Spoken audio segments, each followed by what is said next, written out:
नमस्कार दोस्तों, आप देख रहे हैं क्लाउन टाइम्स ब्रेकिंग न्यूज की खास खबर। अब खबरें विस्तार से। इस वक्त हमारे साथ हैं श्री दिगंबर जैन महासमिति के राष्ट्रीय अध्यक्ष मणिन्द्र जैन।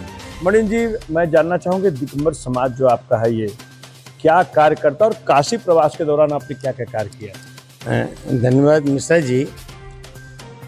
श्री दिगंबर जैन महासमिति देश में सिर्फ जैन समाज के लिए नहीं अपितु सभी समाजों के लिए जनहितकारी कार्य कर रहे हैं। जब हम लोग जनहितकारी कार्य बोलते हैं तो उसमें धर्म के कार्य भी आ जाते हैं, आर्थिक चीज़ें भी आ जाती हैं और सामाजिक चीज़ें, तीनों तरह की चीज़ें आ जाती हैं। मैं धार्मिक कार्य से स्टार्ट करता हूँ। धार्मिक कार्य आज हम लोग अपने देश के समस्त समाज को जगाने के लिए भगवान महावीर के कुछ सिद्धांत जो कि सर्वमान्य हैं, जो कि यूनाइटेड नेशंस ने भी अपनाया, जैसे जियो और जीने दो, उन्होंने उसके इंग्लिश रूप में लिव एंड लेट लिव को अपनाया। और नॉन वायलेंस, अहिंसा, जो आपने गांधी जी की पुस्तकें ज़रूर पढ़ी होंगी, उन्होंने कई जगह ये लिखा है कि मुझको अहिंसा का पाठ जैन धर्म से मिला। और उनके पड़ोस में जैन मेहता जी का घर था और वो उनके यहाँ साधु आते थे, उन्हें सिखाते थे। तो दो मूल बातें जो हमारे जैन धर्म की हैं, अहिंसा और जिए और जीने दो, जिसमें सब सार छिपा हुआ है, उसको हम पूरे देश में प्रसारित करने में श्री दिगंबर जैन महासमिति अपनी बड़ी भूमिका निभा रही है। और बताते हुए प्रसन्नता है कि इस साल हमारे भगवान महावीर जो हमारे अंतिम तीर्थंकर थे, 24वें तीर्थंकर थे, उन्होंने भी जो बातें 5 प्रमुख बातें कही थी, चाहे वो पर्यावरण के बारे में हो या महिला उत्थान के बारे में हो, चाहे दूसरी और बातें करी जो जनहितकारी हैं, वो आज भी, जब ब्रह्मचर्य की बात हो, आज हम लोग आप देखते हैं कि हर घर घर में उस चीज़ की ज़रूरत है। और हमारे देश के यशस्वी प्रधानमंत्री जी भी उस बात को आगे बढ़ाने में लगे हुए हैं। तो ये तो हमारा एक धार्मिक रूप हो गया जिसको हम जनहितकारी के रूप में फैला रहे हैं। उसके साथ ही साथ हम लोग आर्थिक, हमने एक काम बहुत बड़ा शुरू किया है, IIM अहमदाबाद, जहाँ पे किसी भी बच्चे का 99% से नीचे अगर मार्क्स हैं उसके, तो उसका एडमिशन नहीं होता है। उनके साथ हम लोगों ने अभी MOU साइन किया है और वो कोर्स डिज़ाइन कर रहे हैं उन लोगों के लिए जो अपना व्यापार शुरू करना चाहते हैं, या जिनका व्यापार चल रहा है तो उसको कैसे वो डबल ट्रिपल करें। और ये प्रधानमंत्री जी का कहना था, उनकी बातों के बाद में हमने प्रारंभ किया। उनका कहना था कि अगर हमको चाइना से टक्कर लेनी है तो हमको व्यापारियों को बड़ा करना पड़ेगा। या MSME, आप लोग सुनते हैं MSME के लिए हम लोग इतनी योजना चला रहे हैं, तो उनको हम लोगों को आगे बढ़ाना पड़ेगा। तो ये हमारा श्री दिगंबर जैन महासमिति का दूसरा रूप है जो आर्थिक समृद्धि हम लोगों को लाने के लिए अपने देश में काम कर रहे हैं। इसमें ज़रूरी नहीं है कि आप जैन हो तभी हम आपको ये कोर्स कराएंगे। हमारी आप वेबसाइट पे, उसका नाम लेवल नेक्स्ट करके, लेवल नेक्स्ट मैनेजमेंट वेबसाइट का नाम है, आप उस पर जाइए, रजिस्टर्ड कीजिए। तो आप ताज्जुब करेंगे, जो कोर्स IIM 80,000 रुपये में औरों के लिए कराता है वो हम 3500 रुपये में करा रहे हैं। उसकी वजह क्या है कि उसका जो खर्चा है पूरा हम उठा रहे हैं, हमारा समाज उठा रहा है। एक बहुत बड़ा फिगर है, मैं नहीं बोलना चाहूँगा, आप भी सुन करके दंग रह जाएंगी। जो हम कुछ लोगों ने मिल कर के समाज के, जैन समाज के लोगों ने समस्त समाज के लोगों के लिए ये काम किया है। ये हमारा आर्थिक रूप हो गया।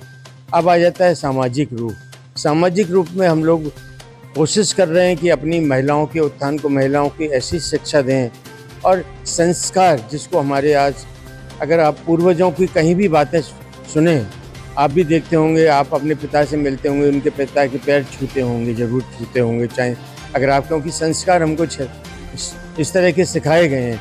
तो हम लोग बच्चों को ऐसे संस्कार सिखा रहे हैं जिसमें कि दूसरों का हित छपा हुआ है। उनके परिवार का हित तो है ही, उसके साथ साथ दूसरों का हित भी है। अभी मैंने बोला था अभी आपसे पहले इंटरव्यू में कि हमने बच्चों को सिखा रहे हैं कि अगर तुम किसी हॉस्पिटल के सामने से निकलो या कोई एम्बुलेंस जाते देखो तो आप तुरंत ही भगवान का नाम लेकर प्रार्थना करो कि इसमें जो भी है वो ठीक हो जाए, भगवान उसको स्वस्थ करके उसके घर जल्दी भेज दे।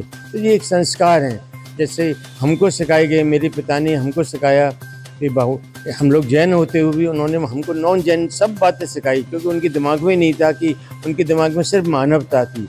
और मानवता के नाते उन्होंने, मैंने बोला था कि राम राम बोलते हैं तो क्यों 2 बार बोलते हैं, या स्वाहा करते हैं हम लोग तो स्वाहा क्यों किया जाता है। ये सूक्ष्म बातें जो है लोगों को नहीं पता होती। ये तो मैं एग्जाम्पल बता रहा हूँ आपको, ऐसी इतनी बातें हमको सिखाई गई और उसका फल जो निकला कि हमारे घर में इन बातों की वजह से रवींद्र जैन महान गीतकार, संगीतकार और गायक वो पैदा हुए। तो मैं सौभाग्यशाली हूँ, पिता विद्वान मिले, भाई विद्वान मिले, और मैं भी आप सबों की शुभकामनाओं से और बड़े लोगों के आशीर्वाद से, सभी लोग पूर्वजों का आशीर्वाद, मुझसे बड़ों का, सबका आशीर्वाद लेता रहता हूँ कि मैं समाज की सेवा करता हूँ।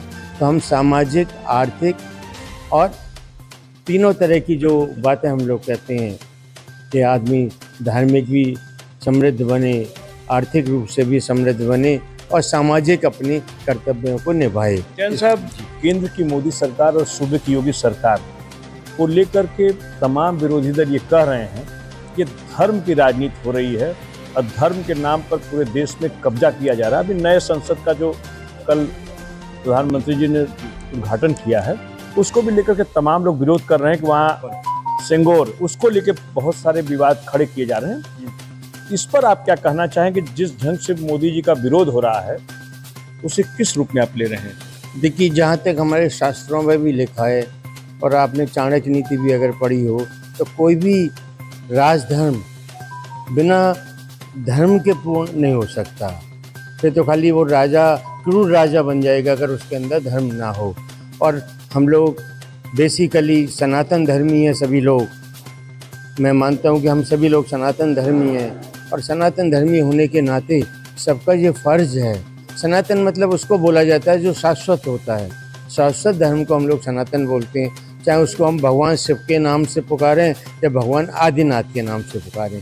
ये शाश्वत धर्म हम मानते हैं। जैन धर्म में मेरा, हमारे यहाँ भी सभी को माना गया है। भगवान राम को हमने दूसरे रूप में माना है। भगवान कृष्ण भी हमारे यहाँ पर है, हमारी पुस्तकों में पद्म पुराण और हमारी काफ़ी ऐसी पुस्तकें हैं, अगर आप पढ़ेंगे तो आपको बहुत खुशी होगी।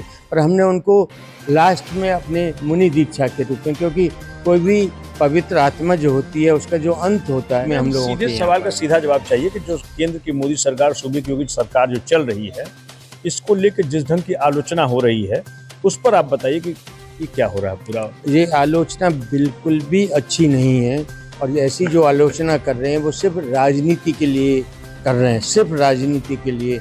अब उनको थोड़ा संजीवनी मिल गई है उन लोगों को, उनको लगने लगा है कि भाई अगर संजीवनी नहीं मिली होती, आप मेरा मतलब समझ ही पा रहे हैं वो कहाँ से मिली है, अगर नहीं मिला होता तो उनकी ये बातें बिल्कुल भी ना उठती और वो सब भी हाथ जोड़ करके इस संसद में आते। अब उनको कुछ दिखाई देने लगा है ऐसा कि ऐसा होने से उनको कुछ चुनाव में भला हो जाएगा। और हमारे देश, हम सभी लोग जानते हैं कि हमारे देश में अल्पसंख्यक समाज एक ऐसा समाज भी है। हम भी अल्पसंख्यक है, लेकिन हम लोग देश से मांगने वाले नहीं, हम देश को देने वाले लोगों का है। लेकिन कुछ लोगों का ऐसा है जो विघटनकारी हैं, जो चाहते ही नहीं है कि हमारे देश का भला हो। ऐसे लोगों का साथ लेने के लिए जो राजनीति हो रही है, मेरा मानना है कि सिर्फ उसी की वजह से है। 2024 में प्रधानमंत्री मोदी का क्या हश्र होने वाला? विपक्षी दल कह रहा है ये संसद का जो नया भवन का लोकार्पण हो, उसके बाद ये ताबूत में चले जाएंगे, अब इनका दोबारा आने वाले नहीं मोदी जी। अगर उनको ऐसा लगता कि वो आने वाले हैं तो वो ज़रूर इसमें आते, क्योंकि अगर उनको लगता है फ्यूचर में वो आने वाले हैं तो वो भी तो वहीं आकर के बैठेंगे ना। तो उनको लग ही रहा है पहले से कि वो इसमें नहीं आने वाले हैं, इसलिए इस तरह की बातें कर रहे हैं। इन बातों का कोई महत्व नहीं है। डॉक्टर, एक हैं आपके बागेश्वर धाम के महात्मा धीरेन्द्र शास्त्री, वो कह रहे हैं कि हिंदू राष्ट्र भी केवल घोषणा होना बाकी है। इस पर आप क्या कहना चाहेंगे? मुझे पूर्ण विश्वास है और मैं भी इसका समर्थन करता हूँ, लेकिन हिंदू राष्ट्र की जो कल्पना है, उस कल्पना का एक रूप मेरे मन में दूसरा है। वो रूप है कि वो ऐसा हिंदू राष्ट्र जो राम राज्य की तरह सभी के लिए समानता से काम करे। ऐसे हिंदू राष्ट्र की मैं भी कल्पना करता हूँ और मैं भी भगवान से मनाता हूँ कि वो जल्दी से बात पूरी हो जाए। और अगर ऐसी बात में कोई मेरा समर्थन मांगेगा या जैन समाज का भी समर्थन मांगेगा तो मैं एज ए मणीन्द्र जैन ज़रूर समर्थन दूंगा। आप सभी धर्मों के लोग यहाँ रहते हैं भारत में, तो धर्म वालों को ये डर है कि कहीं इस देश का हिंदू राष्ट्र बन गया, अगर ये देश हिंदू राष्ट्र बन गया तो उनके लिए ये बहुत बड़ा खतरा हो जाएगा। इस पर आप क्या कहना चाहेंगे? ये सोचना गलत है। ऐसी भ्रांतियाँ पैदा की जा रही हैं। और वो भी पॉलिटिकली पैदा की जा रही हैं। आज देखिए मेरे बहुत सारे दोस्त जो है ना मुस्लिम हैं। अभी मैंने 11 मई को, जो अभी 11 मई गई है, उसमें मैंने अपना जन्म दिवस जीव दया दिवस के रूप में मनाया। आप बिलीव नहीं करेंगे, ये तीसरा साल है और तीसरे साल में पॉपुलर होता जा रहा है। इस साल लगभग 1.5 लाख लोगों ने मनाया और मेरे पास इतनी फ़ोटो मुस्लिम समाज से और सरदार समाज से भेजी हैं, आप दंग रह जाओगे। जो पंछियों को खाना खिला रहे हैं और गाय को चारा खिला रहे हैं, आप दंग रह जाएंगे। जो भी पढ़े लिखे समाज हैं, मैं खुद इंजीनियर हूँ और अलीगढ़ मुस्लिम यूनिवर्सिटी से मैंने इंजीनियरिंग की थी। मेरे जो दोस्त हैं एक से एक बड़ी पोजीशंस पर हैं, किसी के मन में इस तरह की भावना नहीं है। उनका तो धर्म है बकरीद, तो उन्हें जो कुर्बानी देनी वो तो उनसे धर्म से जुड़ा हुआ मामला है। इसके बारे में आप क्या कहना चाहेंगे? मैं धर्म की तो देखिए ये आस्था का विषय है और कभी किसी दूसरे की आस्था में हम लोगों को जाना नहीं चाहिए।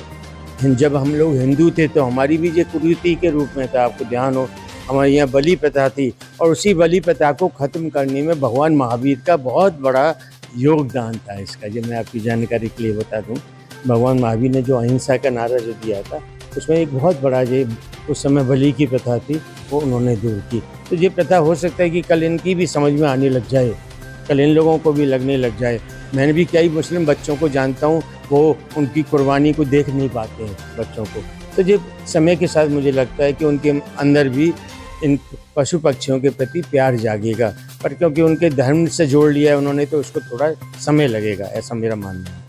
ये रहे डॉक्टर मणिंद्र जैन, जिन्होंने क्लाउन टाइम्स के सभी सवालों का जवाब बड़े ही तफसील से दिया। क्लाउन टाइम्स से बातचीत करने के लिए आपका बहुत बहुत धन्यवाद। बहुत बहुत धन्यवाद मिश्रा जी, और आपके द्वारा ये अच्छी बातें सब जगह फैलें तो मेरा ये बोलना मकसद पूरा हो जाएगा, ऐसा मुझको मेरे मन में भावना है। और यहाँ जब मैं प्रवास में आया तो आपको मैं बता दूँ, आप जिस संस्थान में बैठे हुए हैं श्री गणेश बनी जी संस्थान, और गणेश बनी जी जैन नहीं थे, आपको मैं बता दूँ। तो अन्ना हजारे जी ने मेरे जन्मदिन पर पता क्या बोले, आप जो है 120 साल तक किए। मैंने सब परिचित हो ही गए। हमारे महासमिति के स्थायी अध्यक्ष हैं हमारे साथ प्रोफेसर के जैन साहब, जो महासमिति के अध्यक्ष पद पर जो है आसीन है, वो विराजमान जो है। और इसके साथ जो है हमारे राकेश जी, जो महासमिति के इस वाराणसी के महामंत्री जो हैं, वो यहाँ विराजमान हैं। प्रोफेसर अशोक कुमार जैन, जो इस गणेश वर्णी संस्थान के जो है महामंत्री पद पर जो है आसीन जो हैं। प्रोफेसर फूलचंद जी प्रेमी, जो पूर्व में जो है संपूर्णानंद संस्कृत विश्वविद्यालय के जैन दर्शन विभाग के अध्यक्ष हैं और वर्तमान में जो गणेश वर्णी संस्थान के उपाध्यक्ष पद पर विराजमान हैं। मैं स्वयं जो है काशी हिंदू विश्वविद्यालय में जैन बौद्ध दर्शन विभाग के अध्यक्ष पद पर आसीन हूँ। और प्रोफेसर अशोक कुमार जैन, और वर्तमान में गणेश वर्णी संस्थान का संयुक्त मंत्री पद पर जो हूँ। हमारे प्रोफेसर खुशहाल चंद जी गोरावाला, जो स्वतंत्रता संग्राम सेनानी रहे हैं, उनके सुपुत्र श्री किशोर कांत गोरावाला जी यहाँ विराजमान हुए हैं और संस्थान के प्रति हमेशा जो है बहुत निष्ठापूर्ण जो है कार्य करते हैं।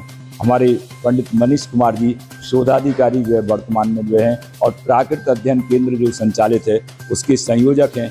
हमारे साइड में जो है अलीगढ़ से जो है पधारे हुए प्रवीण जी जो हैं, प्रवीण जैन लोनरी, ये हमारे महासमिति के महामंत्री जो हैं, राष्ट्रीय महामंत्री श्रीमती अलका जैन, जो डॉक्टर मणिंद्र जैन जी की सहधर्मिणी जो है। मैं समझता हूँ सस्वर गान में वो बहुत पारंगत है। कल उनका मंगलाचरण जो है हम लोगों ने सुना था।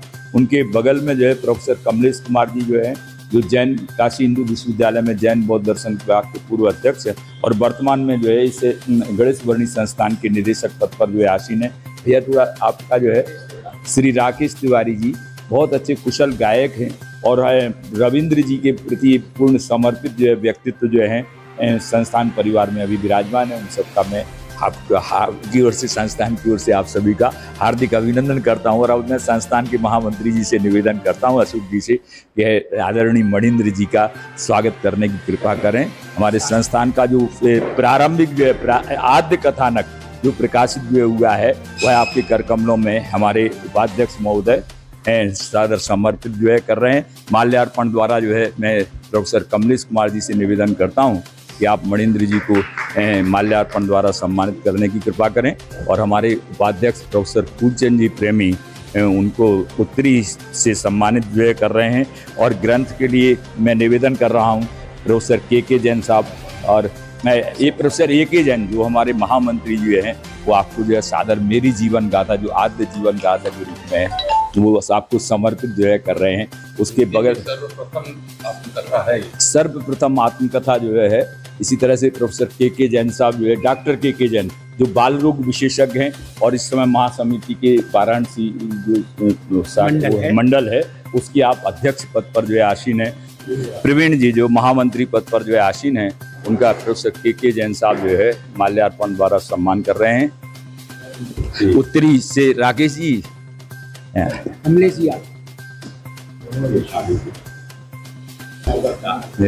डॉक्टर साहब पूरे जो है पूरी उसकी विधि के साथ जो है करते हैं। हमारे A.K. जैन साहब जो है मेरी जीवन गाथा उनको भी जो है समर्पित जो है कर रहे हैं।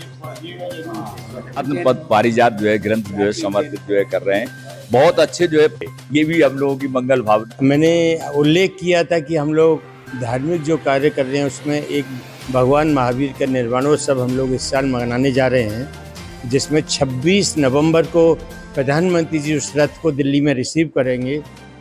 इस समय वो रथ महाराष्ट्र में एंटर किया है, जयपुर से प्रारंभ किया था हम लोगों ने, कर्नाटक, केरला, तमिलनाडु, वापस कर्नाटका, गोवा पहुंचा। सब जगह राज्यपाल जी और मुख्यमंत्री जी उसको, क्योंकि वो भगवान महावीर का रथ है जो जिए और जीने दो की बात कर रहा है और अहिंसा रथ के नाम से प्रचारित है, तो हमारे प्रधानमंत्री जी करेंगे। और उसके जो भजन पूरे देश में बजता है उसकी 2 लाइन में अलका जी से कहूँगा कि वो उसकी 2 लाइन। सा पीड़ित विश्व राह महावीर की तकता है, वर्तमान को वर्धमान की आवश्यकता है, वर्तमान को वर्धमान की आवश्यकता है। पापों के दलदल में फंस कर धर्म सिसकता है, पापों के दलदल में फंस कर धर्म सिसकता है, वर्तमान को वर्धमान की आवश्यकता है, वर्तमान को वर्धमान की आवश्यकता है। अलका जी ने जो भजन प्रस्तुत किया वह भजन हम लोग पूरे देश में भगवान महावीर के अहिंसा रथ के साथ साथ लोगों से गवाते हैं, क्योंकि आज भी भगवान महावीर की उतनी ही आवश्यकता है जितनी उनके समय में थी, और मुझे तो लगता है उस समय से बहुत ज़्यादा आवश्यकता इस समय भगवान महावीर की होती। अलका जी को बहुत बहुत धन्यवाद, उन्होंने इस भजन को गाया जी, इस गीत को रवीन जैन जी के ये रवीन जैन जी के द्वारा लिखा गया, उनके द्वारा गाया गया, उन्हीं के द्वारा संगीतबद्ध किया गया।